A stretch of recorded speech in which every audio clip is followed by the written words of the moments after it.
how to use size guide on SHEIN and find your correct size. Well, to do so, first what you want to do is you want to take your own measurements. Use a soft tape measure on bare skin or overfitted underwear. Measure your body size. Then once on any product base that you are going to purchase, for instance, you want to purchase certain suits or coats and such. So what you want to do is you want to head into that particular page. There you should get the option here.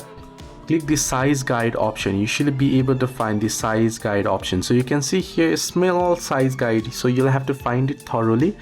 Look carefully within it and then tap on size guide on the product page, and you can see product measurements, body measurements, and you can check it out here. So all the details.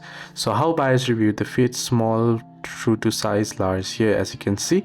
So if you want oversized, what is the size for it and such.